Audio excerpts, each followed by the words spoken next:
Good morning all of you. कैसे हैं आप लोग? आई होप बहुत अच्छे होंगे और क्लासेस को एंजॉय कर रहे होंगे। आज हम लोग 7th क्लास के एनसीईआरटी का 8वां चैप्टर देखने वाले हैं, जिसमें हम लोग शासकों को देखेंगे, साथ ही देखेंगे इमारतों को और यहाँ से क्वेश्चन बनते हैं। तो आज की क्लास के जो भी महत्वपूर्ण पॉइंट मैं आप लोगों को बताने वाली हूँ उसको ज़रूर नोट कीजिएगा, क्योंकि स्थापत्य कला से क्वेश्चन बहुत ज़्यादा पूछे जाते हैं। तो चलिए शुरुआत कर लेते हैं आज के क्लास की। और आज आपका है शासक और इमारतें, यानी कि कौन से शासक ने कौन सी इमारत का निर्माण करवाया है, आज हम लोग इसके बारे में पढ़ने वाले हैं। चलिए देखते हैं कि क्या खास बातें हैं जो आज हम लोगों को देखनी है। इंपॉर्टेंट पॉइंट्स को मैं हाईलाइट करती रहूँगी, आप लोग हेडिंग डाल करके उन इंपॉर्टेंट पॉइंट्स को नोट करते रहिएगा ताकि आप लोग समय समय पे रिवीजन कर सकें। कह रहा है कुतुब मीनार के पहले छज्जे को प्रदर्शित करता है जो है कुतुबुद्दीन ऐबक ने लगभग 1199 में इसका निर्माण किया है। इसमें चित्र 1 दिखाया गया है। चित्र 1 में कुतुब मीनार का जो पहला छज्जा है उसको प्रदर्शित किया जा रहा है और इसको किसने बनवाया है? कुतुबुद्दीन ऐबक ने बनवाया था। कब बनवाया है? 1199 ईस्वी में इसका निर्माण कार्य कुतुबुद्दीन ऐबक ने शुरू कर दिया था। हालांकि ये इसको पूरा नहीं करवा सके थे और आगे चल के इल्तुतमिश ने इसको पूरा करवाया था। छज्जे के नीचे छोटे मेहराब तथा ज्यामितीय रूपरेखाओं द्वारा निर्मित नमूने को देखें। क्या आपको छज्जे के नीचे अभिलेखों की 2 पंक्तियां दिखाई दे रही हैं? ये अभिलेख अरबी में है। गौर करें कि मीनार का बाहरी हिस्सा घुमावदार तथा कोणीय है। ऐसी सतह पर अभिलेख लिखने के लिए काफ़ी परिशुद्धता की आवश्यकता होती थी। सर्वाधिक योग्य कारीगर ही इस कार्य को संपन्न कर सकते थे। यानी कि जो आपका कुतुब मीनार है उसके छज्जे के नीचे कुछ अभिलेख लिखे गए हैं और वो अभिलेख ऐसी सतह पे लिखना आसान नहीं था। उसको लिखने के लिए योग्य और एक तरीके से कहे कि जिनको थोड़ा सा अनुभव होता है ऐसे कारीगर ही इसको लिख सकते थे। तो ये काम जो है किया गया है। आगे कह रहा है, याद रखें कि 800 वर्ष पूर्व केवल कुछ ही इमारतें पत्थर या ईंटों की बनी होती थी। यानी कि आज से 800 वर्ष पहले ज़्यादा इमारतें नहीं बल्कि कुछ इमारतें ऐसी थी जो ईंट और पत्थर की बनाई जाती थी। इसके बारे में यहाँ पे बता रहा है। आगे देखते हैं और क्या खास बातें हैं। 13वीं शताब्दी में कुतुब मीनार जैसी इमारत का देखने वालों पर क्या प्रभाव पड़ा होगा? 8वीं और 18वीं शताब्दी के बीच राजाओं तथा उनके उत्तराधिकारियों ने 2 तरह की इमारतों का निर्माण किया। पहली तरह की इमारतों में सुरक्षित, यानी कि 2 तरह की इमारत बनवाए जा रहे हैं। पहली तरह का जो इमारत है इसमें सुरक्षित, आगे कह रहा है सुरक्षित और कुछ खास बातें जिनको हम लोग देखेंगे, तथा सुरक्षित, संरक्षित तथा इस दुनिया और दूसरी दुनिया में आराम विराम की भव्य जगहें, किले, महल और मकबरे थे। यहाँ पे कह रहा है कि जो 2 तरह की भवनें बनाई जा रही हैं इसमें जो पहले तरह का है वो कैसा है? सुरक्षित है, साथ ही संरक्षित है तथा इस दुनिया और दूसरी दुनिया में आराम विराम की भव्य जगहें, किले, जिसमें किले आपके आते हैं बड़े बड़े होते हैं, काफ़ी बड़े आकार के होते हैं किले, महल हैं ये भी आपके देखेंगे काफ़ी बड़े आकार के होते हैं, तथा मकबरे भी काफ़ी भव्य बनाए जाते थे। दूसरी श्रेणी में मंदिर आता था, इसके अलावा मस्जिद आता था और हौज आते थे। देखिए यह इसके अलावा आपके कुएं भी हैं और सराय भी हैं तथा बाजार जैसी जनता के उपयोग की इमारतें थी। पहली तरह की जो इमारतें हैं वो मोस्टली राजा के अपने प्रयोग के लिए या राजा से रिलेटेड हैं। जैसे किले भी राजा के लिए होते थे, महल भी राजा के लिए होते थे, मकबरे भी मोस्टली राजा के ही बनते थे। लेकिन दूसरी तरह की इमारतें देखिए सार्वजनिक है, मंदिर में भी सभी लोग जाते हैं, मस्जिद और हौज का यूज़ भी सभी लोग करते हैं, कुएं भी मोस्टली सेपरेट बहुत कम होते हैं, सार्वजनिक होते हैं, सराय भी सार्वजनिक होते हैं, बाजार जैसी चीज़ें जो है ये जनता के उपयोग के लिए बनाए जाते थे। यानी कि पहले के टाइम में भी राजा 2 तरह की इमारतें बनाते थे। एक जो वो स्वयं यूज़ करते थे या उन्हीं का सेपरेट या पर्सनल होता था, दूसरा जो सार्वजनिक यानी कि सभी लोगों को ध्यान में रख के बनाई जाती थी। ये 2 तरह की इमारतें देखने को मिलती हैं और शुरुआती दौर में ईंट और पत्थर की इमारतें कम मिलती थी, लेकिन आगे चल के ईंट और पत्थर की इमारतें बहुत ज़्यादा मिलने लगी। खास करके आप देखेंगे मुगलों के टाइम पीरियड में बहुत ज़्यादा इमारतें मिली हैं जिसमें लाल बलुआ पत्थर, संगमरमर ऐसे पत्थरों का बड़े पैमाने पर उपयोग किया गया है। आगे बढ़ते हैं और देखते हैं और क्या खास बातें हैं।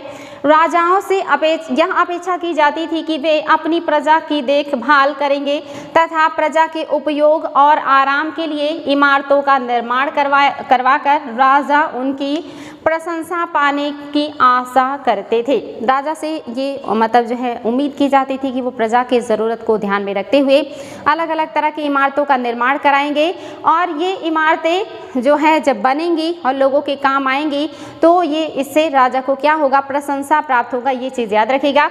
इस तरह के निर्माण कार्य व्यापारियों सहित अन्य व्यक्तियों के द्वारा भी किए जाते थे और इस तरह के निर्माण केवल राजा ही नहीं कर रहे बल्कि जो भी अमीर लोग होते हैं वो सभी कर रहे हैं। जैसे आज के टाइम में भी देखिए जो लोग अमीर होते हैं वो भी मंदिर, सराय और ऐसे बहुत सारी चीज़ों का निर्माण किया करते हैं। वे मंदिरों, मस्जिदों और कुओं का निर्माण कराते थे, परंतु घरेलू स्थापत्य व्यापारियों की विशाल हवेलियों के अवशेष 18वीं शताब्दी से आप देखने को मिलते हैं। 18वीं शताब्दी से ही मिलने शुरू हो गए थे। अभियांत्रिकी कौशल तथा निर्माण कार्य, यहाँ पे देख लेते हैं क्या खास बात दिया हुआ था। यहाँ पे दिया है आगरा किले के निर्माण में लगा श्रम। अकबर द्वारा निर्मित आगरा किले के निर्माण हेतु 2000 पत्थर काटने वाले, 2000 सीमेंट व चूना बनाने वाले तथा 8000 मजदूरों की आवश्यकता पड़ी। देखिए कितने ज़्यादा संख्या में लोग जो है लगे तब जा कर के आगरा का लाल किला बनकर तैयार हुआ था, जिसको अकबर ने बनाया था। काफ़ी भव्य और काफ़ी विशाल ये किला है, तो याद रखिएगा। इसमें देखिए बहुत सारे लोग लग रहे हैं पत्थर काटने के लिए, सीमेंट बनाने के लिए और उसका निर्माण करने के लिए। अभियांत्रिकी कौशल तथा निर्माण, अभियांत्रिकी मीन्स होता है इंजीनियरिंग कौशल तथा निर्माण कार्य। ये भी देख लेते हैं सल्तनत काल में या मुगल काल में अभियांत्रिकी और निर्माण कौशल कैसा है। स्मारकों से हमें उनके निर्माण में प्रयुक्त शिल्प विज्ञान का भी पता चलता है।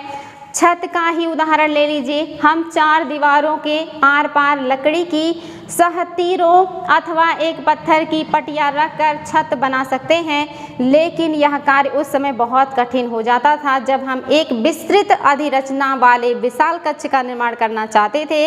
इसके लिए अधिक परिष्कृत कौशल की ज़रूरत होती थी।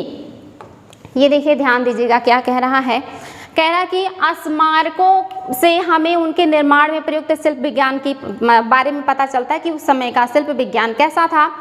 कह रहा है कि छत का ही उदाहरण ले लीजिए, आप एक छत का उदाहरण ले लीजिए। हम 4 दीवारों की आर पार लकड़ी की सहतीर, 4 दीवारी आप सभी को पता है कि एक दीवार ऐसे होता और एक ऐसे होता है। सहतीर मीन्स होता है धरनी, जो छत के सपोर्ट के लिए रखा जाता है ऊपर से। आपने जो पहले के टाइम में खपड़ेल के मकान होते थे उसमें आपने देखे होंगे मिट्टी की जो दीवारें होती थी, उसके ऊपर से लकड़ी का सहतीर रखा जाता था, फिर उसके ऊपर से लकड़ी का सपोर्ट दे करके फिर खपड़े जो है मिट्टी थापी जाती थी, फिर उस पर खपड़ेल बिछाए जाते थे। तो ये वही चीज़ है। कह रहा है कि आपके 2 दीवारें जो 4 दीवारियाँ होती थी, इसके आर पार यहाँ से लेके यहाँ तक लकड़ी की सहतीर अथवा एक पत्थर की पटिया रखकर छत बना सकते थे। इसके ऊपर छत बना सकते हैं आसानी से, सपोर्ट में हो गया है। लेकिन यह कार्य उस समय बहुत कठिन हो जाता था जब हम यह विस्तृत अधिरचना वाले विशाल कक्ष का निर्माण करना चाहते थे। लेकिन जब आप चाहते हैं कि बहुत बड़ा रूम बनाए, बहुत बड़ा हॉल बनाए, तो ऐसे हॉल बनाने के लिए ये संरचना थोड़ा सा मुश्किल हो जाता है कि बहुत बड़े हॉल में हम ये काम कैसे पूरा कर सकते हैं। एक जो है आपका बीम या सहतीर का यूज करके आप ये बना नहीं सकते, ये काफ़ी मुश्किल हो जाता था। उस समय लोग कैसे भवन का निर्माण किया करते रहे होंगे, वही कह रहा है कि ये एक समस्या है। इसके लिए अधिक परिष्कृत कौशल की ज़रूरत होती थी। इसके लिए हमें और भी ज़्यादा परिष्कृत कौशल की ज़रूरत होती थी ताकि हम बड़े बड़े कक्ष के ऊपर जो है छत का निर्माण कर सकें। और ये चीज़ें आगे चल के संभव हुई जब गुंबद का आपने देखा होगा प्रयोग करके ऐसी चीज़ें संभव हुई। जो दीवारें हैं, जैसे मान लीजिए कि एक दीवार ऐसे चली और दूसरी ऐसे, इसके ऊपर का जो छत है वो ऐसे ना बना करके बल्कि वो गुंबद के आकार के बनाए गए, तब ये दीवारें क्या हुई, मजबूत हुई और ये टिकाना संभव हो सका। तो ऐसी चीज़ों का निर्माण किया गया। कह रहा है कि 7वीं और 10वीं शताब्दी के मध्य वास्तुकार भवनों में और अधिक कमरे, दरवाजे और खिड़कियां बनाने लगे। छत, दरवाजे और खिड़कियां अभी भी दो ऊर्ध्वाधर खंभों के आर पार एक अनुप्रस्थ सहतीर रखकर बनाए जाते थे। यही कह रहा है कि दो ऊर्ध्वाधर ये खंभे हैं जो ऊपर से नीचे की तरफ होते ऊर्ध्वाधर होते हैं, और ये अनुप्रस्थ मतलब जो बेड़ में रखे जाते हैं, अनुप्रस्थ सहतीर रख करके छत बना दिए जाते थे। वास्तुकला की यह शैली अनुप्रस्थ टोडा निर्माण कहलाई जाती थी। जो हम बना रहे हैं इस तरह से अनुदैर्ध्य आपके खंभे हैं, उसके ऊपर सहतीर अनुप्रस्थ लगा के उस पर छत की ढलाई कर दे रहे हैं। ये कौन सा कह रहा है, ये देखिए अनुप्रस्थ टोड निर्माण शैली इसको कहा गया है, ये चीज़ याद रखिएगा। 8वीं से 13वीं शताब्दी के बीच मंदिरों, मस्जिदों, मकबरों तथा सीढ़ीदार कुओं, देखिए सीढ़ीदार कुओं को बावली कहा जाता है, ये चीज़ याद रखिएगा, से जुड़े भवनों के निर्माण में इस शैली का प्रयोग हुआ। इस तरह की शैली का प्रयोग कहाँ कहाँ हो रहा है, मंदिरों में भी हो रहा है, मस्जिदों में भी हो रहा है, मकबरों में भी हो रहा है। और देखिए बावली, बावली किसे कहते हैं, कुएं को कहते हैं। लेकिन कैसा कुआं, जिसमें मान लीजिए आपका कुआं है तो कुएं में नीचे उतरने के लिए सीढ़ियां बनी हो, मतलब तली तक आप सीढ़ी की सहायता से जा सकते हो, ऐसा कुआं। और ये कुआं छोटा नहीं होता था, काफ़ी बड़े आकार का होता था और उसमें तली तक जाने के लिए सीढ़ियां बनी होती थी, यहाँ पे बिल्कुल नीचे तक सीढ़ियों से उतर सकते थे। ऐसे कुएं को कहा जाता था बावली। जैसे रानी का बावली, रानी का बाप जो गुजरात में है, जो सोलंकी वंश के शासकों ने बनाया था, उसको यूनेस्को की विश्व धरोहर सूची में शामिल किया गया है। साथ ही आपने देखा होगा आपके यहाँ नोट के सिक्के, जो मतलब नोट है, आई थिंक 100 रुपये के नोट पे रानी का बावली छपा हुआ है। ये देखिए वो चित्र है जो आपको मैंने बताया है। ये हैं आपके अनुप्रस्थ खंभे या स्तंभ या पिलर्स, जिस पर देखिए ये सहतीर है जो आपके ये आपका अनुदैर्ध्य में है और ये आपका अनुप्रस्थ है, सहतीर बना करके फिर इस तरह से मेहराब, ये मेहराब है, इसको मेहराब कहते हैं। ये जो डिज़ाइन दी जाती है खिड़कियों के ऊपर, दरवाजों के ऊपर, इसी को मेहराब कहते हैं। और जो इस तरह से रखा जाता है इसी को धरनी या सहतीर कहते हैं। ये जो है इसको पिलर कहते हैं और इसको स्तंभ भी कहते हैं। तो ये देखिए यहाँ पे संरचना दिया हुआ है कि कैसे निर्माण होता था। इसी तरह से देखिए यहाँ पे बना हुआ है, कुछ इसी तरह की टेक्निक का, अभियांत्रिकी का उपयोग करके भवन निर्माण किया जाता था, हॉल बनाए जाते थे, खिड़की दरवाजे बनाए जाते थे। आगे देखिए आपके सामने आ गया है नेक्स्ट काफ़ी शानदार पॉइंट, 11वीं शताब्दी के प्रारंभ में मंदिर निर्माण। जब 11वीं शताब्दी का शुरुआत हुआ तो मंदिर निर्माण किस तरह से होते थे। चित्र 3 का शिव की स्तुति में बनाए गए कंदरिया महादेव मंदिर का निर्माण चंदेल राजवंश के राजा ढंगदेव द्वारा 999 ईस्वी में किया गया है। जो आपके चंदेल राजवंश हैं, इनकी राजधानी खजुराहो थी, खजुराहो इन्हीं की राजधानी थी। और चंदेल राजवंशों में है एक राजा जिनका नाम है धंगदेव। इन्होंने 999 ईस्वी में एक मंदिर बनवाया है जिसका नाम है कंदरिया महादेव मंदिर। ये आयोग के द्वारा बहुत ज़्यादा पूछा जाता है कि कंदरिया महादेव मंदिर कहाँ है, किस वंश के शासकों ने बनवाया है या किस राजा ने बनवाया है, इन्होंने ही इसका निर्माण करवाया है।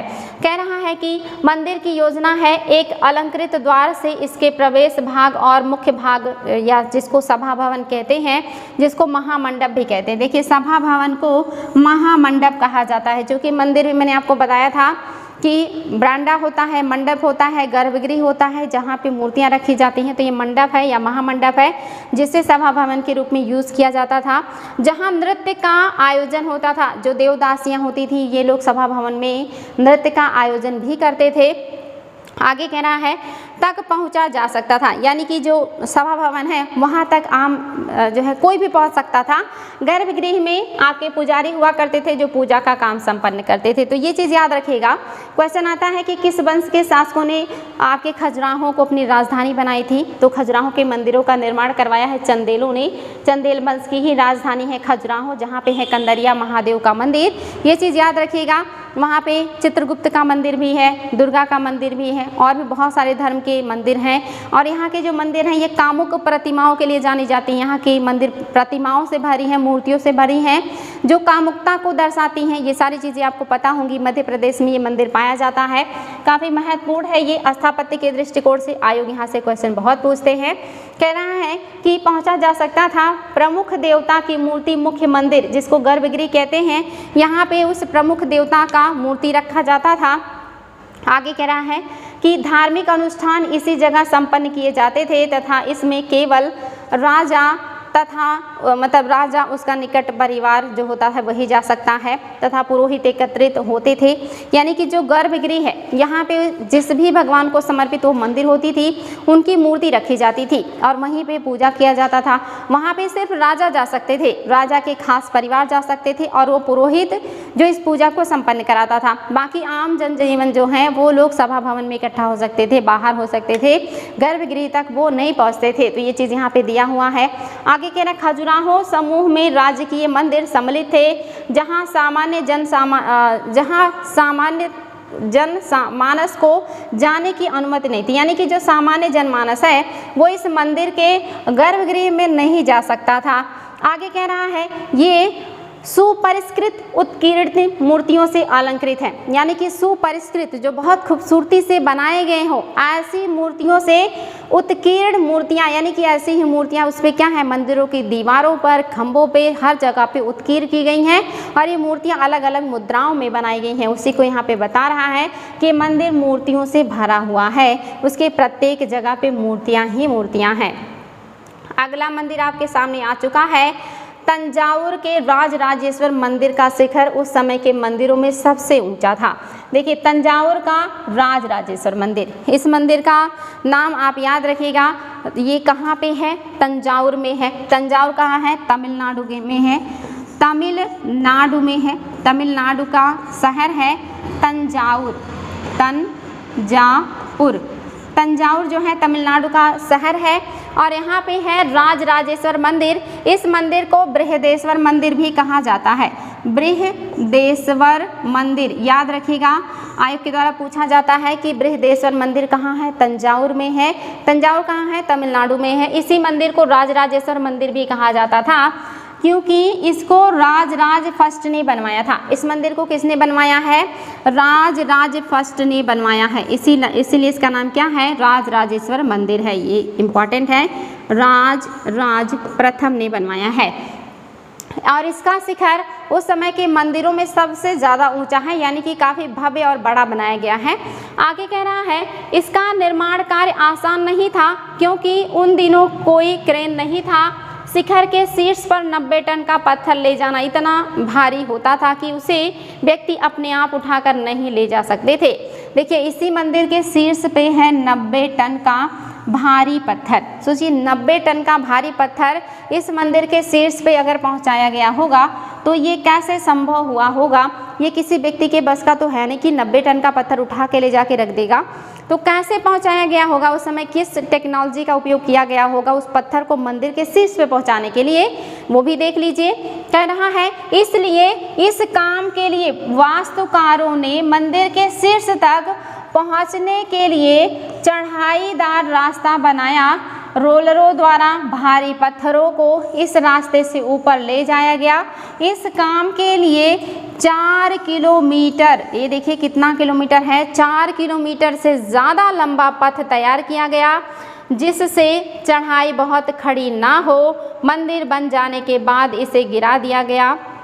यानी कि इस मंदिर के शीर्ष पे लेकर जाने के लिए बहुत दूर से 4 किलोमीटर लंबा रास्ता बनाया गया ताकि ढलान कम हो और पत्थर को इसके ऊपर से ले जा कर के धीरे धीरे यहाँ पे स्थापित कर दिया गया और उसके बाद इसको गिरा दिया गया। उसके बाद ये जो बनाया गया था पुल, इसको क्या कर दिया गया? गिरा दिया गया, जिसके साक्ष्य काफ़ी लंबे समय तक यहाँ पे देखने को मिले थे। तो ये क्वेश्चन आता है कि कौन से मंदिर के शीर्ष पे 90 टन वजनी पत्थर है? तो आपके तंजावुर के बृहदेश्वर मंदिर के ऊपर है। बनाया किसने है? राजराज फर्स्ट ने बनाया है। इसको राजराजेश्वर मंदिर के नाम से भी जाना जाता है और राजराज फर्स्ट चोल राजवंश के पहले महत्वपूर्ण शासक हैं।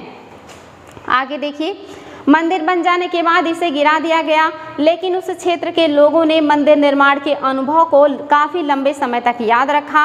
आज भी मंदिर के पास एक गांव को चारुपल्लम कहा जाता है, जिसका शाब्दिक अर्थ है चढ़ाईदार रास्ते का गांव। यहीं से ये रास्ता गया था, इसीलिए इसको कहा जाता है चारुपल्लम, जिसका अर्थ है चढ़ाईदार रास्ते का गांव, जहां से ये रास्ता गुजरा था और मंदिर के शीर्ष तक गया था। देखिए कितना भव्य मंदिर है, पत्थरों को काट के बनाए गए हैं और इन पत्थरों से सुंदर सुंदर मूर्तियों को भी तराशा गया है और मंदिर जो है मूर्तियों से भरे पड़े हैं।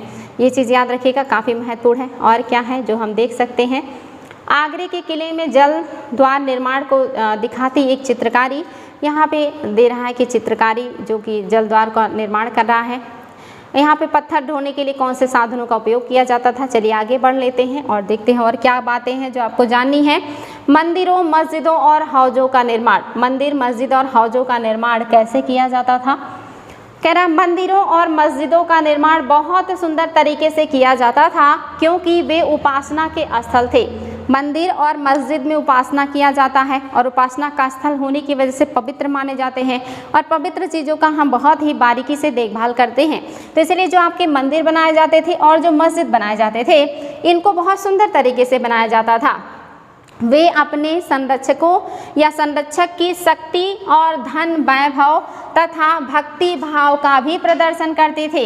ये जो मंदिर होते थे जिसके संरक्षण में बनते थे, उसकी शक्ति का उससे पता चलता था कि वो कितना शक्तिशाली होगा, साथ ही उसके पास कितना ज़्यादा पैसा रहा होगा ये भी पता चलता है। इसके अलावा उसका जो मन है वो कितना ज़्यादा भक्ति भाव से परिपूर्ण है या कितना ज़्यादा वो ईश्वर के प्रति समर्पित है वो भी पता चलता है। यानी कि किसी मंदिर की भव्यता, सुंदरता, उसकी कलाकृतियाँ, उसकी जो भी चीज़ें होती हैं उसको देख के पता चलता है कि जिसने बनाया होगा उसके पास पैसे रहे होंगे, उसके पास जो है बहुत ज़्यादा एक तरीके से कहिए कि भक्ति भावना रही होगी, तब जा कर के उसने मंदिर बनाए हैं। उदाहरण के रूप में देख सकते हैं राजराजेश्वर मंदिर को ही ले लीजिए। राजराज फर्स्ट ने बनाया है तो इसकी भव्यता से पता चल रहा कि वो पावरफुल है, पैसे वाले हैं और भगवान के प्रति उनका आस्था भी है। एक अभिलेख से इस बात का संकेत मिलता है कि इस मंदिर का निर्माण राजा राजदेव ने कराया है। राजा राजदेव, जिसे राजराज प्रथम कहते हैं, इन्होंने ही इस मंदिर का निर्माण कराया है। आगे बढ़ते हैं और देखते हैं और क्या बातें हैं। अपने देवता राजराजेश्वरम की उपासना हेतु किया था। ध्यान दें कि राजा और उसके देवता के नाम काफ़ी मिलते जुलते हैं। राजा इस तरह का नाम और उनके देवता के नाम काफ़ी मिलते जुलते हैं। राजा ने इस तरह का नाम जो है वो क्यों रखा होगा, क्योंकि इससे लगता है कि ये मंगलकारी नाम है। पहले के ज़माने में देखिए लोगों के नाम ईश्वर के नाम से मिलते थे। राम भी नाम होते थे, शंकर भी नाम होते थे, लक्ष्मण भी नाम होते थे। इस तरह के भगवान से मिलते जुलते नाम रखे जाते थे। हनुमान नाम रखे जाते थे और लड़कियों के नाम देवियों से जो है जुड़े हुए रखे जाते थे कि ये नाम मंगलकारी हैं। अगर ये नाम रखेंगे तो व्यक्ति जो है वो अच्छा होगा, उसकी सोच अच्छी होगी, उसकी भावनाएँ अच्छी होंगी। ऐसे ही जो राजा हैं इनके ईश्वर का नाम और राजा का नाम काफ़ी मिलता जुलता है। इसलिए जो मंदिर बनाया जाता है दक्षिण में, वहाँ पे भगवान की मूर्ति के साथ साथ राजा की मूर्ति भी लगा दी जाती है। इससे जनता जो है भगवान के साथ साथ राजा की भी पूजा करे। राजा अपने आप को भगवान के समतुल्य मानता, उसकी परछाई मानता है। इस वजह से यहाँ पे आप देखेंगे राजा अपने आप को ईश्वर के समतुल्य दिखाता हुआ दिखेगा। वहीं उत्तर भारत में ऐसा नहीं है। भगवान के जो है मंदिर में जाने के बाद राजा अपने आप को बहुत छोटा समझता है। लेकिन साउथ के मंदिरों में भगवान के साथ साथ राजा की भी मूर्तियाँ होती थी, दोनों की पूजा होती थी। और राजा वहाँ पे मतलब पैदल चल के मंदिर नहीं जाते थे, बल्कि हाथी पे बैठ करके वो तोरण द्वार के द्वारा सीधे मंदिर के जो है मेन जो चौखट होती थी वहीं उतरते थे और गर्भगृह में जाते थे। तो ये चीज़ भी याद रखिएगा। आगे कह रहा है कि और राजा स्वयं को ईश्वर के रूप में दिखाना चाहता था। धार्मिक अनुष्ठानों के जरिए मंदिर में एक देवता राजा राजदेव यानी कि राजराजेश्वर अपने आप को एक देवता के रूप में भी दे रहा है और दूसरे जो देवता हैं वो राजराजेश्वरम यानी कि भगवान हैं का सम्मान करता था। यानी कि ये जो मंदिर है इसमें देवता की भी मूर्ति है और उस राजा की भी मूर्ति है। दोनों का लोगों का नाम सेम है और दोनों लोगों की पूजा होती है। सभी विशालतम मंदिरों का निर्माण राजाओं ने कराया था। मंदिर के अन्य लघु देवता शासक के सहयोगी तथा अधीनस्थों के देवी देवता थे। यानी कि जो मेन देवता होता था वो राजा का होता था। इसके अलावा राजा के अन्य जो सहयोगी होते थे, रिश्तेदार होते थे, उनके भी अपने देवता होते थे। उनकी भी मूर्तियाँ मंदिर में लगाई जाती थी, वो सब देवता होते थे।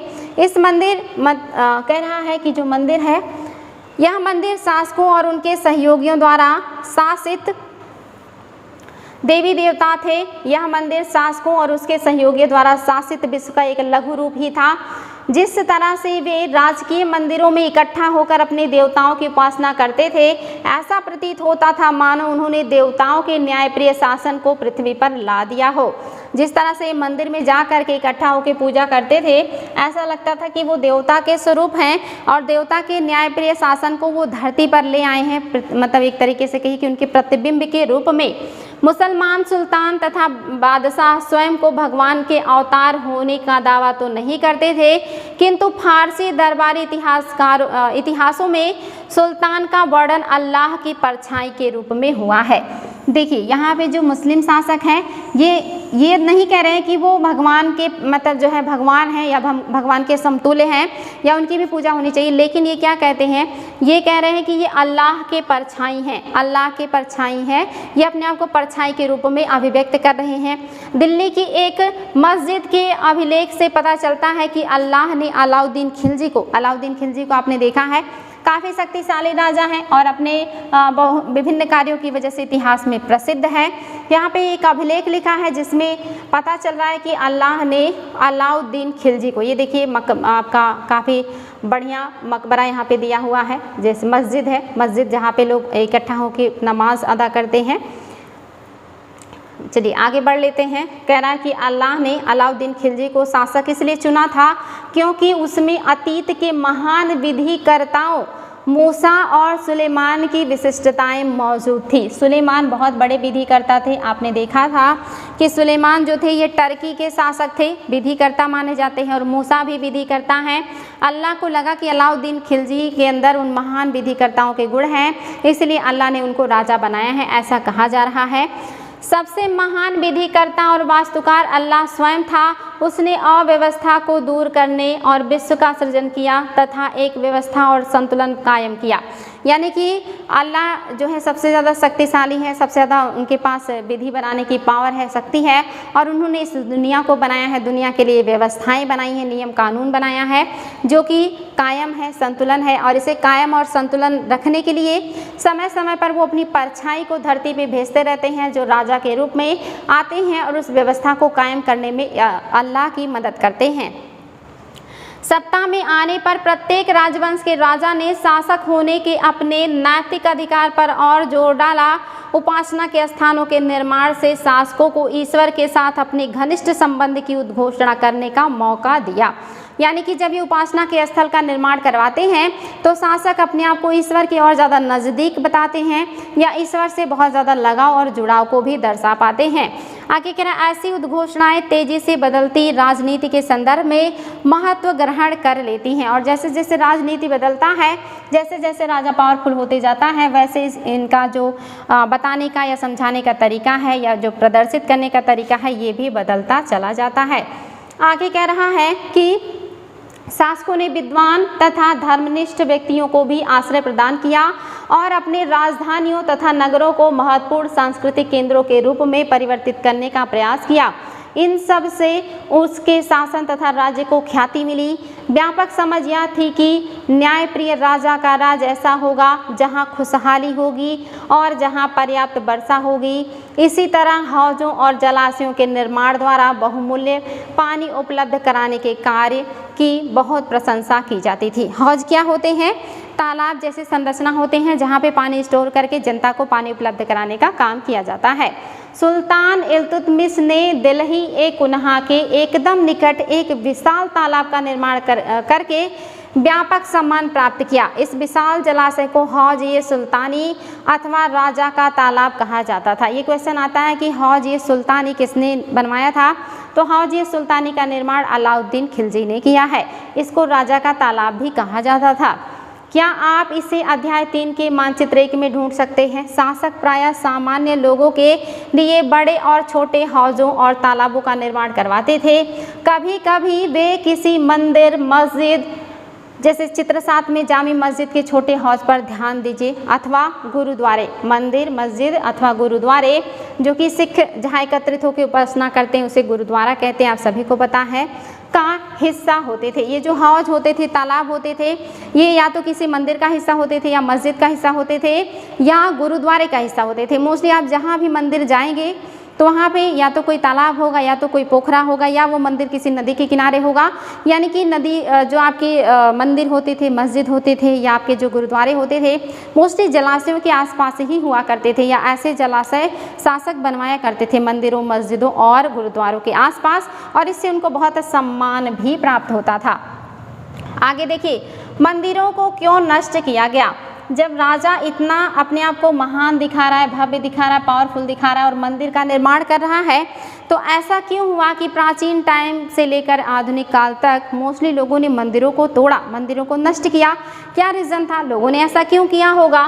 कह रहा है राजा मंदिरों का निर्माण अपनी शक्ति का प्रदर्शन करने के लिए करते थे, धन संपदा को दिखाने के लिए करते थे और ईश्वर के प्रति अपनी निष्ठा को दिखाने के लिए ये किया करते थे। ऐसे में यह बात आश्चर्यजनक नहीं लगती है कि जब उन्होंने एक दूसरे के राज्य पर आक्रमण किया तो उन्होंने प्रायः ऐसी चीज़ों को निशाना बनाया। अगर मंदिर उनकी पावर का, उनके पैसे का और उनकी ईश्वर के प्रति श्रद्धा का प्रदर्शन कर रही है तो निश्चित ही जब वो आक्रमण करेंगे किसी राज्य पर तो राजा के उस वैभव, ताकत वाली चीज़ को या प्रदर्शन वाली चीज़ को नष्ट करेंगे, जिससे राजा के स्वाभिमान को ठेस पहुँचे और उसके सम्मान में कमी आए। इमारतों पर निशाना साधा, इसलिए क्या किया, ऐसी इमारतों पर ही निशाना साधा जिससे राजा को जो है काफ़ी नुकसान पहुँचे, आर्थिक, सामाजिक, राजनीतिक, हर तरह का। 9वीं शताब्दी के आरंभ में जब पांड्य राजा श्री वल्लभ ने श्रीलंका पर आक्रमण कर राजा सेन प्रथम, जो कि 831 से 51 के बीच शासन कर रहे थे, को पराजित किया था, उसके विषय में बौद्ध भिक्षुआ इतिहासकार धम्मकित्ति ने लिखा है कि सारी बहुमूल्य चीज़ें वह ले गया। रत्न महल में रखी स्वर्ण की बनी बुद्ध की मूर्ति और विभिन्न मठों में रखी सोने की प्रतिमाओं, इन सभी को उसने जब्त कर लिया।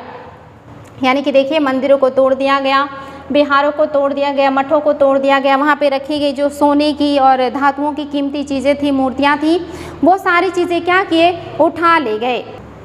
ये सभी मूर्तियों को, बहुमूल्य चीज़ों को ये उठा करके ले गए और विभिन्न मठों में रखी सोने की प्रतिमाएं, इन सभी को ये जब्त कर लिया, यानी कि उठा के ले गए अपने यहाँ। सिंघली शासक, सिंघली जो आपका श्रीलंका है, इसको प्राचीन काल में सिंघली कहा जाता था।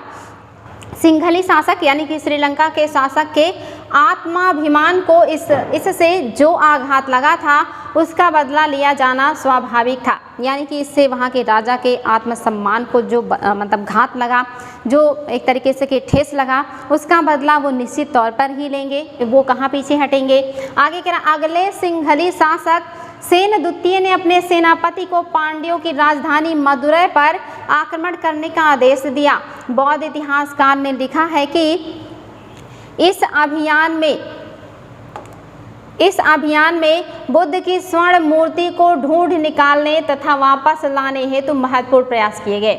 जो श्रीलंका से बुद्ध की प्रतिमा लूट करके लाई गई थी पांड्यों के द्वारा, अगले साल जब दूसरे राजा बने तो उन्होंने इस बात का बदला लिया और उस मूर्ति को ढूंढकर वापस श्रीलंका लाने का आदेश दिया गया उनके द्वारा। इसी तरह 11वीं शताब्दी के आरंभ में जब चोल राजा राजेंद्र प्रथम ने अपनी राजधानी में शिव मंदिर का निर्माण कराया। ये देखिए, मंदिर बनवा रहे हैं, शिव मंदिर का निर्माण कर रहे हैं। राजा कौन है? राजेंद्र प्रथम। और ये किसके बेटे हैं? राजराज फर्स्ट के, जिन्होंने तंजावुर का बृहदेश्वर मंदिर बनाया था। राजराजेश्वर मंदिर जो था, राजराज प्रथम, इन्हीं के बेटे हैं राजेंद्र प्रथम, जो चोल वंश के सबसे शक्तिशाली राजा हैं। इन्होंने अपनी राजधानी गंगैकोंड चोलपुरम इनकी राजधानी थी, वहाँ पर एक भव्य शिव मंदिर का निर्माण कराया इन्होंने। तो उसने पराजित शासकों से जब्त की गई उत्कृष्ट प्रतिमाओं से इसे भर दिया।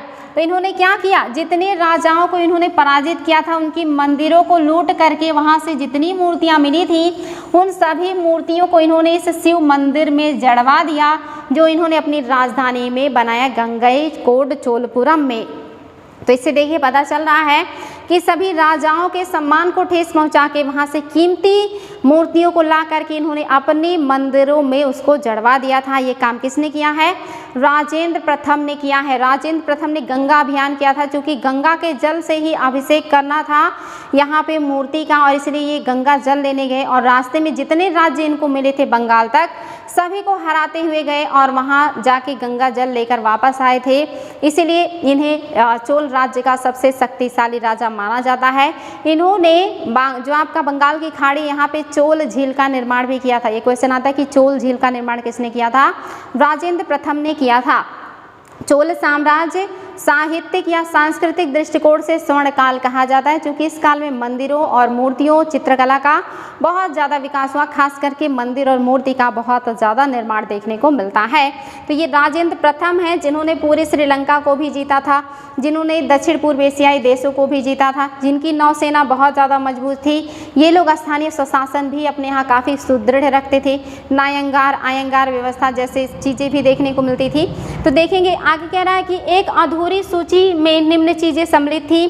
चालुक्यों से प्राप्त एक सूर्य पीठिका, एक गणेश मूर्ति तथा दुर्गा की कई मूर्तियां, पूर्वी चालुक्यों से प्राप्त एक नंदी मूर्ति, उड़ीसा के कलिंगों से प्राप्त भैरव जो कि शिव का एक रूप है तथा भैरवी की एक प्रतिमा तथा बंगाल के पालों से प्राप्त मूर्ति को, ये सभी जितने भी राज्य हैं जिनको जिनको हराया, देखिए चालुक्यों से क्या प्राप्त किया है? सूर्य की पीठिका प्राप्त की है, एक गणेश की मूर्ति भी मिली है, दुर्गा की कई मूर्तियां इन्होंने वहां से जब्त किए हैं, पूर्वी चालुक्यों से भी नंदी मूर्ति इन्होंने छीना, उड़ीसा के कलिंग जो हैं यहाँ के राजा से भैरव और भैरवी की मूर्ति भी इन्होंने प्राप्त की, और बंगाल के पाल शासक जो हैं यहाँ से काली की मूर्ति लेकर के आए और इन सभी मूर्तियों को शिव मंदिर में इन्होंने जड़वा दिया था, जो मतलब राजेंद्र प्रथम है इन्होंने। आगे देखिए नेक्स्ट एक राजा जिन्होंने बहुत ज़्यादा मंदिरों को तोड़ा, मूर्तियों को लूटा और जो है इससे अपने आप को वैभवशाली बनाने का प्रयास किया। गजनी का सुल्तान महमूद, आपने नाम सुना होगा महमूद गजनबी का। सुल्तान महमूद गजनबी ये पहले शासक हैं तुर्क साम्राज्य में या मध्यकाल में जिन्होंने सुल्तान की उपाधि धारण की है। आपने सुना होगा महमूद गजनबी ने भारत पे टोटल 17 बार आक्रमण किया था। इनका 16वां आक्रमण जो कि हुआ था 1025-26 में सोमनाथ के खिलाफ, और इनका आखिरी आक्रमण 1027 में जाटों के विरुद्ध हुआ था। ये वही महमूद गजनबी हैं जिन्होंने बुत सिकन की उपाधि धारण की थी। ये क्वेश्चन आता है कि बुत सिकन की उपाधि किसने धारण किया था? तो बुत सिकन की उपाधि धारण किया था महमूद गजनबी ने। इसका मतलब क्या होता है? मूर्ति भंजक होता है, यानी कि मूर्तियों को तोड़ने वाला मूर्ति भंजक कहा जाता है बुत सिकन। ये उपाधि महमूद गजनबी ने ही धारण किया था, और ये मंदिरों को टारगेट बनाते थे, उसकी मूर्तियों को, उसके जो वैभव होती थी मंदिरों में, जो धन संपदा होती थी, इसी को लूट के ले जाते थे। इसलिए क्वेश्चन बनता है कि महमूद गजनबी का भारत पर आक्रमण का उद्देश्य क्या था? तो धन प्राप्ति के लिए ही इन्होंने भारत पे 17 बार आक्रमण किए हैं। वही कह रहा है कि जो आपके सुल्तान महमूद गजनबी हैं ये और राजेंद्र प्रथम का समकालीन था। उस समय राजेंद्र प्रथम शासन कर रहे थे जब महमूद गजनबी उत्तर भारत पर आक्रमण कर रहे थे। दोनों लोग समकालीन हैं। भारत में अपने अभियान के दौरान उसने पराजित राजाओं के मंदिरों को अपवित्र किया, उनके धन और मूर्तियों को लूट लिया। इन्होंने क्या किया? उनकी धन और मूर्तियों को लूटा और मंदिरों को तोड़ दिया। उस समय सुल्तान महमूद कोई बहुत महत्वपूर्ण शासक नहीं था, लेकिन मंदिरों को नष्ट करके खास तौर से सोमनाथ मंदिर जो कि गुजरात में पड़ता है, उसने एक महान इस्लामी योद्धा के रूप में श्रेय प्राप्त करने का प्रयास किया। यानी कि यहाँ पे कह रहे हैं इस्लाम धर्म में कहा गया है, मतलब जो उस समय के लोग थे वो कहते थे कि मूर्तियों को तोड़िए, जो काफिर लोग हैं उनकी हत्याएं कीजिए और इस्लाम धर्म का प्रसार कीजिए, प्रचार कीजिए। तो मूर्तियों की मतलब ये तोड़ने के लिए ये अपने आप को जानते हैं, या कहें कि इन्होंने ऐसी पदवी या उपाधि भी धारण की थी कि मैं ज़्यादा से ज़्यादा मूर्तियों को तोड़ दूंगा, चूँकि ये मूर्ति पूजा के विरोधी हैं। तो वही कह रहा है यहाँ पे सोमनाथ के मंदिर से उसने एक महान इस्लामी योद्धा के रूप में श्रेय प्राप्त करने का कोशिश किया।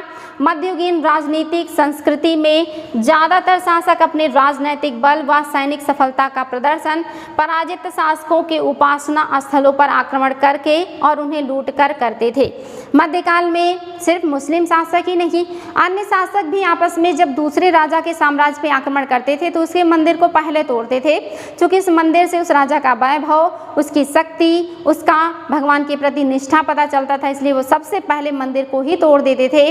और यही रीज़न रहा कि प्राचीन काल में इतने बड़े पैमाने पे मंदिर बने, लेकिन उनके अवशेष आज हमें बहुत कम देखने को मिलते हैं। खास करके उत्तर भारत में मंदिर, पुराने मंदिर आपको बहुत कम देखने को मिलेंगे, क्योंकि यहाँ पे बहुत ज़्यादा मंदिरों को तोड़ा गया है। भारतीय राजाओं के द्वारा आपस में भी और विदेशियों ने भी मंदिरों को बहुत ज़्यादा तोड़ा, लूटा था। तो ये चीज़ याद रखिएगा। इसीलिए देखिए बड़े पैमाने पे सभी राजा मंदिर बनवा रहे हैं, लेकिन आज उन मंदिरों का अस्तित्व हमें बहुत कम ही देखने को मिलता है। आगे देखिए, राजेंद्र प्रथम और महमूद गजनबी की नीतियाँ किन रूपों में समकालीन समय की देन थी और किन रूपों में एक दूसरे से भिन्न थी? बिल्कुल भिन्न है। जो राजेंद्र प्रथम है ये तो सिर्फ अभियान कर रहे हैं, गंगा अभियान, और उस दरमियान इन्होंने अपने पावर को दिखाने के लिए मंदिरों को तोड़ा और मूर्तियों को उठा के ले आए अपने मंदिर में स्थापित करने के लिए।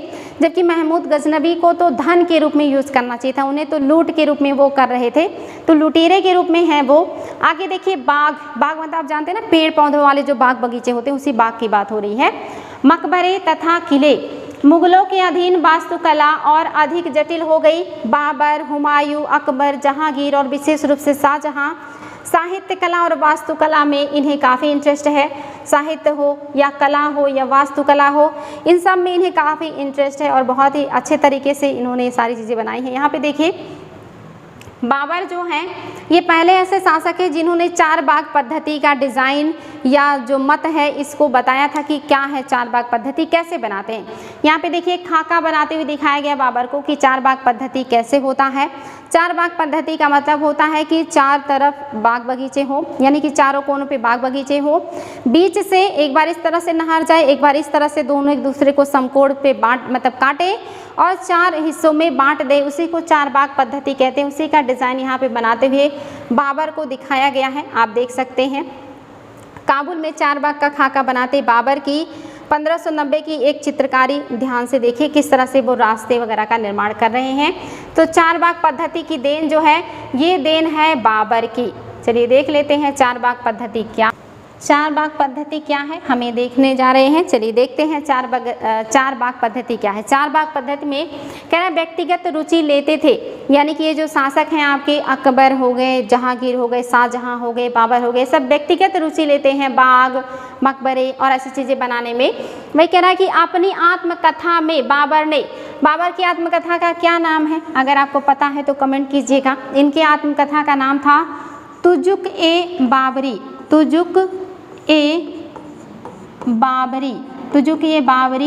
इसको बाबरनामा भी कह सकते हैं, तुजुक ए बाबरी भी कह सकते हैं, या इसको आप बाबरनामा भी कह सकते हैं।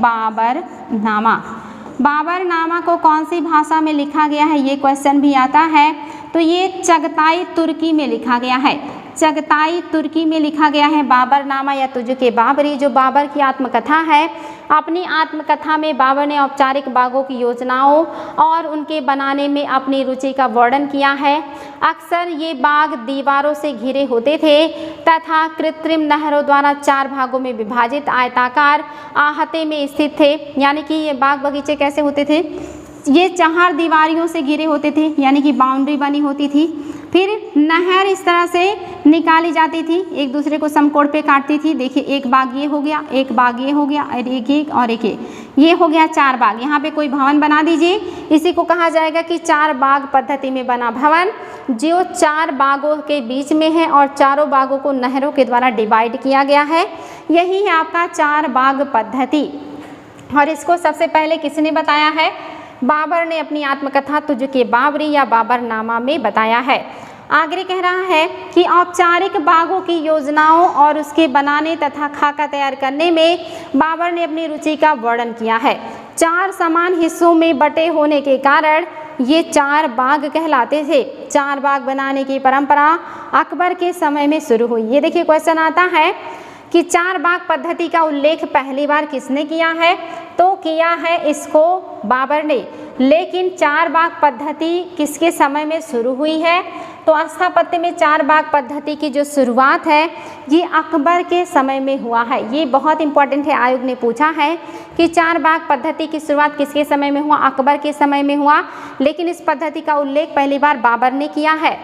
कुछ सर्वाधिक सुंदर चार बागों को कश्मीर में भी देख सकते हैं, आगरा में भी देखने को मिलेगा, दिल्ली में भी देखने को मिलेगा। जहांगीर और शाहजहां ने इस तरह के चार बाग वाली चीज़ें ज़्यादा बनवाई हैं। खास करके आपने सुना होगा हुमायूं का मकबरा। हुमायूं का मकबरा, हुमायूं का जो मकबरा है ये कहाँ है? हुमायूं का मकबरा आप सभी को पता होगा कि दिल्ली में है। बनवाया किसने था इनके मकबरे को? इनकी पत्नी हाजी बेगम ने बनवाया था। हाजी बेगम ने बनवाया था। और ये याद रखिएगा चार बाग पद्धति में बनने वाला पहला मकबरा था। चार बाग पद्धति में बनने वाला पहला मकबरा आयोग ने पूछा है।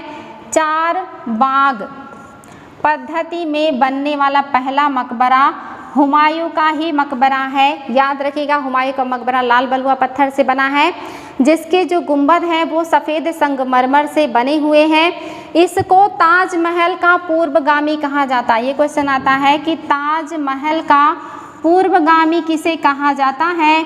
तो ताजमहल का पूर्वगामी हुमायूं के मकबरे को कहा जाता है, क्योंकि इसी की तरह काफ़ी हद तक ताजमहल को बनाया गया है। आगे कह रहा है अकबर के शासन काल में कई तरह के महत्वपूर्ण वास्तुकला जो है इनमें नवाचार आया, यानी कि नए नए विचार आए, नए नए खोज हुए थे। इनकी प्रेरणा अकबर के वास्तुशिल्पियों ने उसके मध्य एशियाई पूर्वज तैमूर के मकबरे से ली। हुमायूं के मकबरे में सबसे पहली बार देखने वाला केंद्रीय गुंबद जो बहुत ऊंचा था और ऊंचा मेहराबदार प्रवेश द्वार जहां से लोग एंट्री करते हैं, मुगल वास्तुकला के महत्वपूर्ण रूप बन गए। यानी कि जो ये गुंबद है यहाँ से बड़े पैमाने पे गुंबद का निर्माण होने लगा था और मेहराबदार दरवाजे जो है इनका प्रयोग आम बात हो गई थी। ये चीज़ याद रखिएगा, इम्पॉर्टेंट है। आगे कह रहा है कि यह मकबरा एक विशाल औपचारिक चार बाग के मध्य में स्थित है। यानी कि जो आपका हुमायूं का मकबरा है चार बाग पद्धति में ही बना है। इसके निर्माण में 8 स्वर्गों अथवा हस्त विहिस्त की परंपरा से में हुआ था, जिसमें एक केंद्रीय कक्ष होते थे और 8 कमरों से घिरा होता था। इस इमारत का निर्माण लाल बलुआ पत्थर से हुआ था। याद रखिएगा कि हुमायूं के मकबरे का निर्माण किससे हुआ है? लाल बलुआ पत्थर से हुआ है। इसका जो गुंबद है ये आपका संगमरमर का है तथा इसके किनारे सफ़ेद संगमरमर से बनाए गए थे। ये चीज़ याद रखिएगा। ये बीच में कक्ष है, उसके चारों तरफ कमरे हैं। काफ़ी बड़ा मकबरा है, लाल बलुआ पत्थर का बना है, लेकिन इसमें दोहरे गुंबद का उपयोग किया गया उस भवन को मजबूती देने के लिए और ठंडक उत्पन्न मतलब जो है एक तरीके से कि ठंडा बना रहे मकबरा, इसलिए इसको दोहरा गुंबद बनाया गया है। दोहरे गुंबद में बना हुआ मकबरा है, याद रखिएगा, इम्पॉर्टेंट है आपका हुमायूं का मकबरा। ये देख लीजिए आप, हुमायूं का मकबरा आपके सामने है। ताजमहल का पूर्वगामी कहा जाता है, लेकिन लाल बलुआ पत्थर का है, गुंबद संगमरमर का है और ये काफ़ी खूबसूरत मकबरा था। अपने टाइम का सबसे शानदार मकबरा था ये। आगे देखिए, दिल्ली में दीवाने आम में सिंहासन का छज्जा, इसका निर्माण 1648 में पूरा किया गया। ये दीवाने आम है।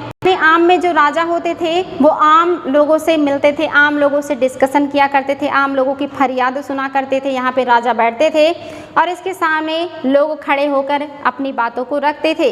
दीवाने खास में राजा अपने खास लोगों के साथ बैठ कर के बातचीत या डिस्कशन किया करते थे। शाहजहां के शासनकाल के दौरान मुगल वास्तुकला के विभिन्न तत्व एक विशाल सद्भावपूर्ण संश्लेषण में मिला दिए गए। शाहजहां के शासन में अनवरत निर्माण कार्य चलते रहे। विशेष रूप से आगरा और दिल्ली में सार्वजनिक और व्यक्तिगत सभा हेतु समारोह कक्षाएं, दीवान ए खास और दीवाने आम की योजना बहुत सावधानी पूर्वक बनाई जाती थी। एक विशाल आंगन में स्थित ये दरबार चिहिल सुतुन अथवा 40 स्तंभों या खंभों की सभा भवन भी कहलाती थी। ये देखिए जो आपके दीवाने आम है, दीवाने खास हैं, ये 40 स्तंभों पे बनाए जाते थे, इसीलिए इसको चिहिल सुतुन भी कहा जाता था। दीवाने आम, दीवाने खास क्या है? राजा व्यक्तिगत रूप से सार्वजनिक तौर पे आम लोगों से भी मिलता था और अपने खास लोगों से भी मिलता था। ये चीज़ें याद रखिएगा, काफ़ी इंपॉर्टेंट है। और सबसे ज़्यादा जो इमारतें हैं, जो भवन हैं, जो स्थापत्य हैं, शाहजहाँ के टाइम पीरियड में ही निर्माण किए गए और दिल्ली और आगरा में सबसे ज़्यादा बनाए गए और इसीलिए इनके काल को स्थापत्य कला का स्वर्ण काल कहा जाता है। ये चीज़ याद रखिएगा। आयोग यहाँ से क्वेश्चन बहुत पूछता है। क्वेश्चन आए कि मूर्ति कला या चित्रकला, चित्रकला का स्वर्ण काल किसे कहा जाता है? चित्रकला का स्वर्ण काल किसके काल को कहा जाता है? तब आपका आंसर होगा जहांगीर, जहांगीर हो जाएगा। लेकिन अगर पूछे कि मुगल काल का स्वर्ण काल किसे कहा जाता है, किसके काल को मुगल काल का स्वर्ण काल कहा जाता है? मुगल काल का स्वर्ण काल, मुगलों का स्वर्ण काल किसका काल कहलाता है? तो ये स्वर्ण काल कहलाता है अकबर, अकबर का काल कहलाता है मुगल काल का स्वर्ण काल। ये चीज़ याद रखिएगा, इम्पॉर्टेंट है। अकबर के काल को कहा जाता है स्वर्ण काल, इम्पॉर्टेंट पॉइंट है। चलिए यहाँ पे मैं इसको फिर से कर दे रही हूँ, ऊपर चला गया है, नीचे लेके आते हैं।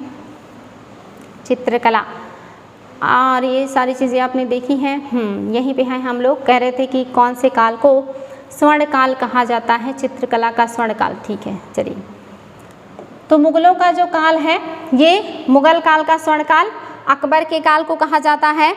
स्थापत्य कला का स्वर्ण काल किसके काल को कहा जाता है? स्थापत्य मीन्स आप सभी को पता होगा कि भवन निर्माण को स्थापत्य कहते हैं। स्थापत्य कला का स्वर्ण काल कहा जाता है आपके शाहजहाँ के काल को, शाहजहाँ के काल को कहा जाता है स्थापत्य कला का स्वर्ण काल। आगे कह रहा है शाहजहाँ के सभा भवन विशेष रूप से मस्जिदों से मिलते जुलते बनाए गए थे। उसका सिंहासन जिस मंच पर रखा था उसे प्रायः किबला या नमाज के दौरान मुसलमानों के सामने की दिशा को यानी कि पश्चिम दिशा को किबला कहते हैं कहा जाता था, क्योंकि जिस समय दरबार चलता था उस समय प्रत्येक व्यक्ति उस ओर ही मुख करके बैठता था, यानी कि पश्चिम दिशा की तरफ लोग मुख करके बैठते थे, जिसको हम लोग किबला कहते हैं। और ये सिंहासन कुछ ऐसे ही लगा था कि लोगों का मुख पश्चिम की तरफ हो जाता था। इन वास्तुकलात्मक अभिलक्षणों का इस ओर इशारा था कि राजा पृथ्वी पर ईश्वर का प्रतिनिधि है। इससे पता चल रहा है कि राजा धरती पर ईश्वर का प्रतिनिधि है। आगे देख लेते हैं और क्या बातें हैं। शाहजहाँ ने दिल्ली में लाल किले का निर्माण किया था, ये चीज़ याद रखिएगा।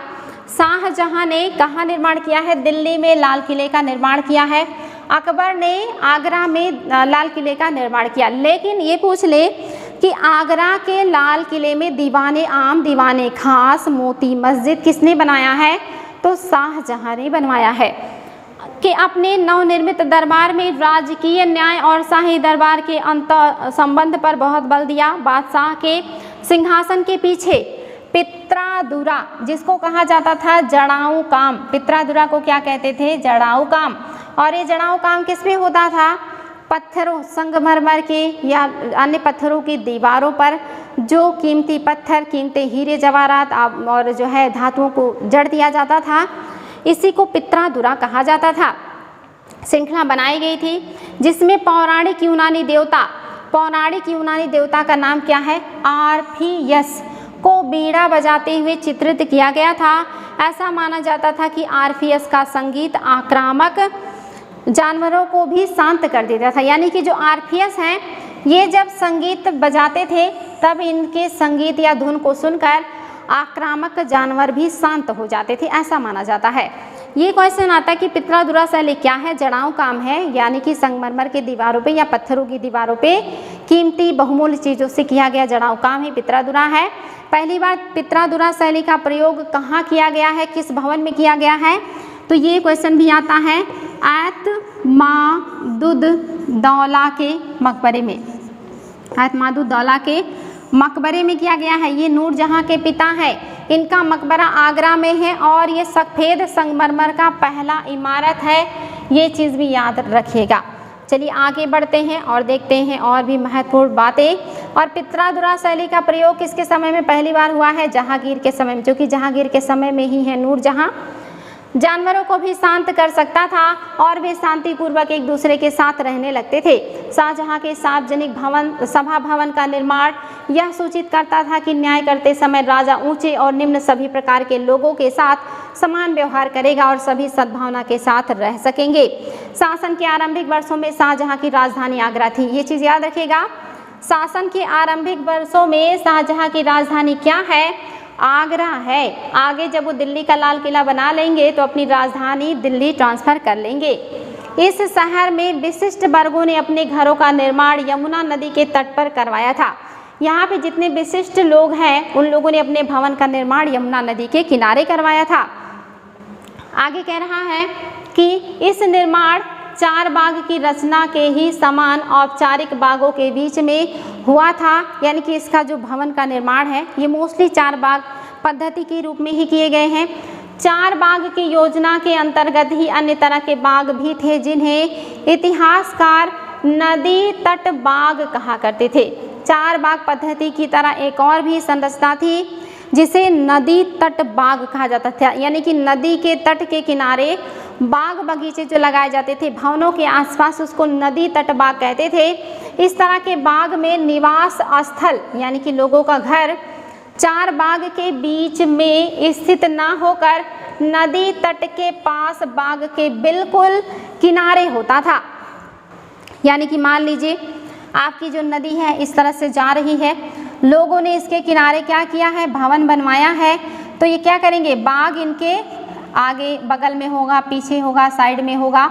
यानी कि इस तरह से बाग होंगे, सामने से नदी जाएगी। नदी तट बाग इसलिए कहा कि नदी तट के किनारे भवन और उसके अगल बगल बाग बगीचे। वही कह रहा है नदी तट बाग के पास, बाग के बिल्कुल किनारे होता था, साइड में होता था। शाहजहां ने अपने शासन की भव्यतम वास्तुकलात्मक उपलब्धि ताजमहल के नक्शे में नदी तट बाग की योजना अपनाई। ताजमहल जो है आप सभी को पता है यमुना नदी के किनारे है, तो यानी कि नदी तट पर है, लेकिन ये 3 तरफ से बागों से घिरा है, इसीलिए इसको नदी तट बाग की योजना के हिसाब से कहा जाता है। यहाँ सफ़ेद संगमरमर का मकबरा नदी के एक चबूतरे पर तथा बाग इसके दक्षिण में बनाया गया है था। नदी पर सभी अभिजातों की पहुंच पर नियंत्रण हेतु शाहजहां ने इस वास्तुकलात्मक रूप को विकसित किया। दिल्ली में शाहजहानाबाद ये शाहजहां ने बसाया था में उसने जो नया शहर निर्मित करवाया उसमें शाही महल नदी पर स्थित था। केवल विशिष्ट कृपा पात्र अभिजात जैसे उसके बड़े बेटे दारा शिकोह को ही नदी के किनारे अपने लिए कोई भी चीज़ बनवाने का अधिकार था। ये देखिए आपके सामने है ताजमहल, विश्व का 7वां अजूबा जिसको बनवाया है शाहजहां ने अपनी प्रिय पत्नी मुमताज़ महल के लिए। काफ़ी खूबसूरत है ये और हमारे लिए गौरव की बात है कि ये हमारे देश में। ये देखिए नदी तट बाग, नदी के किनारे भवन और भवन के बगल बगल में है बाग बगीचे, इसी को कहा जाता है नदी तट बाग। आपका देखिए ताजमहल भी यहाँ नदी के किनारे है, इसके दक्षिण में आपका बाग बगीचे हैं, नदी के किनारे है ताजमहल और इसी नदी से निकलने वाले हानिकारक गैसों से काला हो रहा है। एक नक्शे में आगरा के नदी तट बाग शहर का पुनर्कल्पित दृश्य ध्यान दे कि कैसे यमुना के दोनों तटों पर अभिजात के बाग महल स्थित हैं। ताजमहल बाईं ओर है। चित्र 15 में दी गई दिल्ली के शाहजहानाबाद की योजना की तुलना आगरा की योजना से करें। ये है आपके सामने अगला चित्र जिसमें दिया गया है शाहजहानाबाद की जो है चित्र कैसे उसका डिज़ाइन किया गया। ये शाहजहानाबाद है और आपने आगरा के जो है शहर का भी देख लिया है चित्र। आगे बढ़ते हैं। देखिए तक पहुंच मिली थी, यानी कि नदी तट तक सिर्फ उनके बड़े बेटे दारा शिकोह जा सकते थे, अन्य सभी को अपने घरों का निर्माण यमुना नदी से दूर शहर में करवाना पड़ता था। सभी लोग नदी के किनारे अपना मकान नहीं बना सकते, राजा बना सकते हैं, उनके बच्चे बना सकते हैं और राजा के जो बहुत करीबी होंगे जिनको राजा परमिशन देंगे सिर्फ वही ही नदी के किनारे भवन बनवा सकते हैं। क्षेत्र व साम्राज्य, चलिए देखते हैं क्षेत्र व साम्राज्य में क्या खास बातें हैं। कह रहा है कि 8वीं व 18वीं शताब्दी के बीच जब निर्माण संबंधी गतिविधियों में बढ़ोतरी हुई तो विभिन्न क्षेत्रों के बीच विचारों का भी पर्याप्त आदान प्रदान हुआ। एक क्षेत्र की परंपराएं दूसरे क्षेत्र द्वारा अपनाई गई। उदाहरण के लिए विजयनगर में राजाओं की गजशालाओं में बीजापुर और गोलकुंडा जैसी आसपास की सल्तनतों की वास्तुकलात्मक शैली का बहुत प्रभाव पड़ा था। यानी कि जब क्षेत्र विस्तार होता है तब उस क्षेत्र की कलाकृतियाँ, भवन निर्माण पद्धति, सांस्कृतिक चीज़ें भी हमें प्रभावित करती हैं। उदाहरण के लिए जो विजयनगर है, इसकी जो गजशाला यानी कि हाथियों के लिए बनाई गई जो भवन है, इस पर बीजापुर गोलकुंडा की शैलियों का भी असर देखने को मिलता है। आसपास की सल्तनतों की वास्तुकलात्मक शैली का बहुत प्रभाव पड़ा था। अध्याय 6 में आप देखोगे मथुरा के किनारे स्थित वृंदावन में बने मंदिर की वास्तुकलात्मक शैली फतेहपुर सीकरी के मुगल महलों में बहुत ज़्यादा मिलती जुलती है।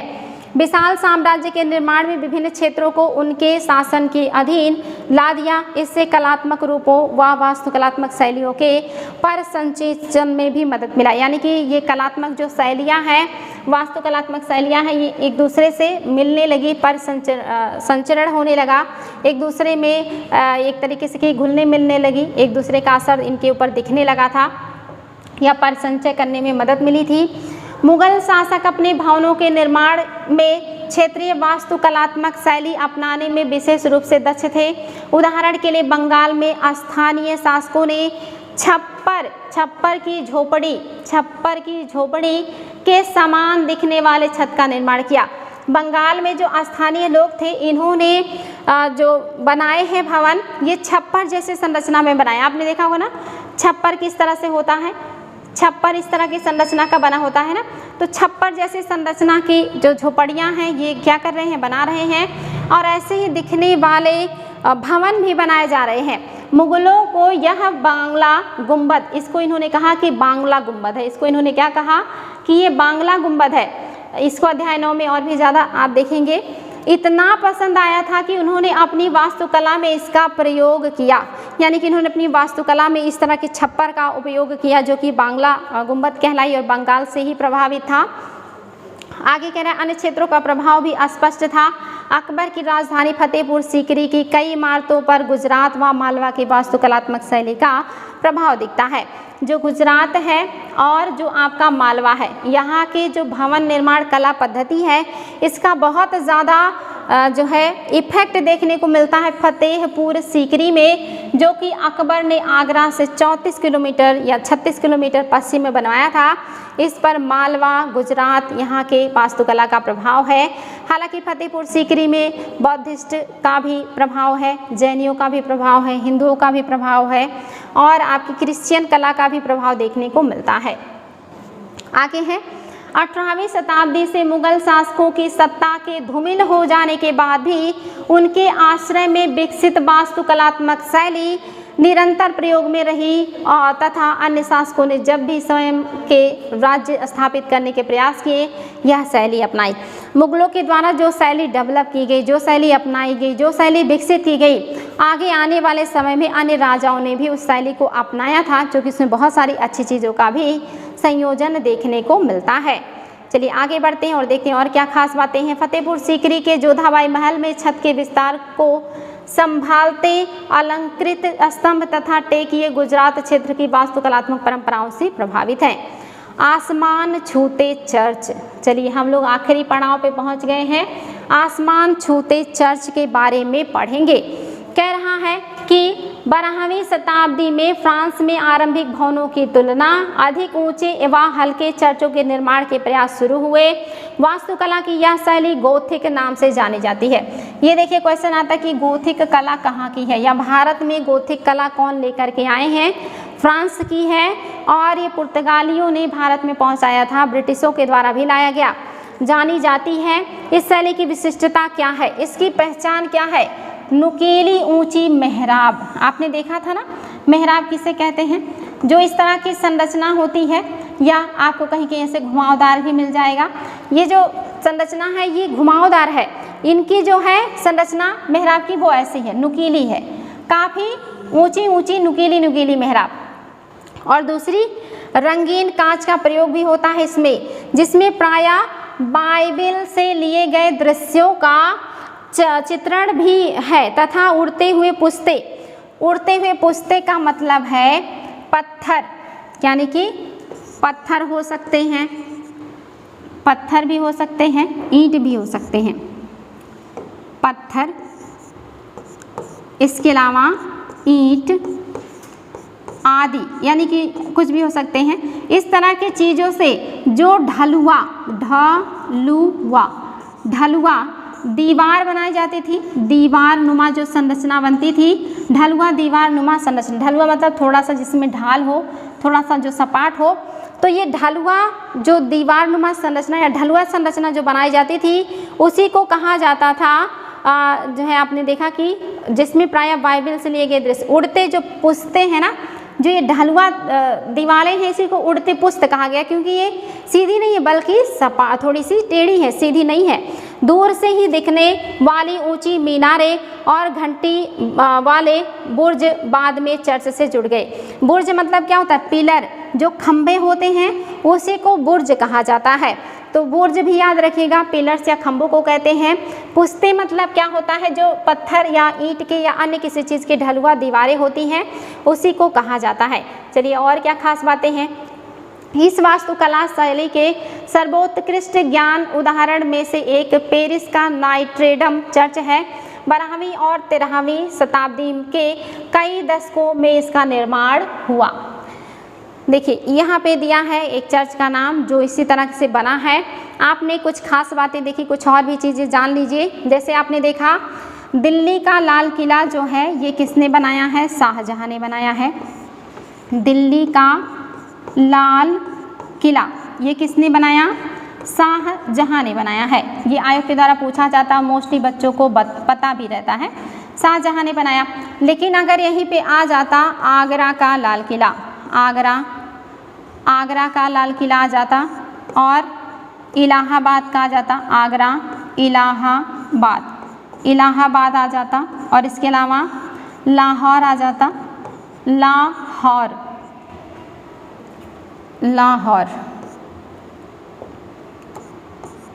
ये सब किले किसने बनवाए हैं? अकबर ने। इन जगह पे जो किले बने हैं ये किसने बनवाए हैं? अकबर ने बनवाए हैं। इसके अलावा अगर आ जाए कि आगरा के किले में, आगरा के किले में दीवाने आम, इसके अलावा दीवाने खास और मोती मस्जिद किसने बनवाए थे? तो कौन हो जाएंगे? शाहजहां। लेकिन अगर आ जाए कि दिल्ली के लाल किले में मोती मस्जिद किसने बनवाया था? तो यहाँ पे मोती मस्जिद बनवाया था औरंगजेब ने। याद रखिएगा, इंपॉर्टेंट है। दिल्ली का जामा मस्जिद भी किसने बनाया है? शाहजहां ने ही बनवाया है। दिल्ली का जामा मस्जिद शाहजहां ने बनवाया है। याद रखिएगा। औरंगजेब ने जो है बीबी का मकबरा भी बनवाया है। याद रखिएगा, औरंगजेब ने बनवाया है बीबी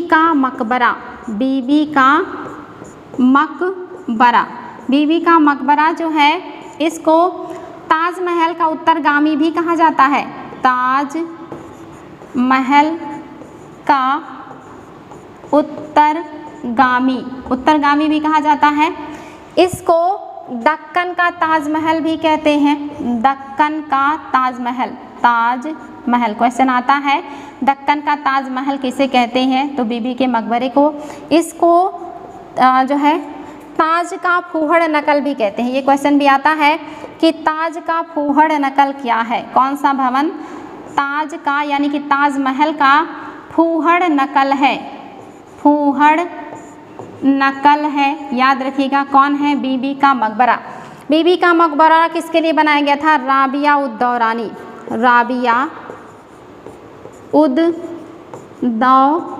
दौरानी के लिए बनाया गया था। राबिया उद दौरानी फारस की राजकुमारी थी जिनका विवाह हुआ था औरंगजेब से, औरंगजेब की एकमात्र पत्नी, जिनके लिए औरंगजेब ने बनाया था बीबी का मकबरा, ताजमहल का उत्तरगामी, दक्कन का ताजमहल या ताज का फुहर नकल, ये कहाँ है? औरंगाबाद में है, औरंगाबाद में है, औरंगाबाद में है। औरंगाबाद कहाँ है?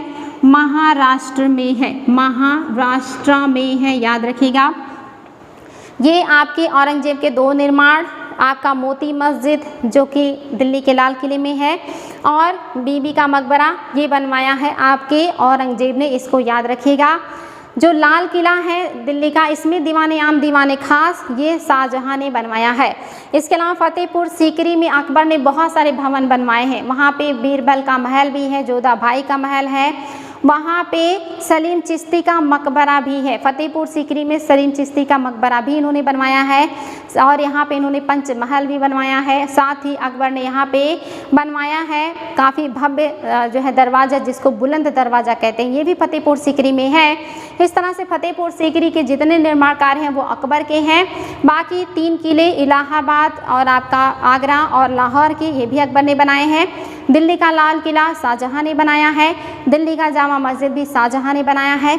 बाग बगीचे का शौक बाबर को बहुत ज़्यादा था, ज्यामितीय विधि से बाग बनाते थे, ये याद रखिएगा, ज्यामितीय विधि से बाग निर्माण का इन्हें बहुत ज़्यादा इंटरेस्ट था, इसलिए आप देखेंगे इन्होंने बहुत सारे बाग बगीचे भी लगवाए हैं।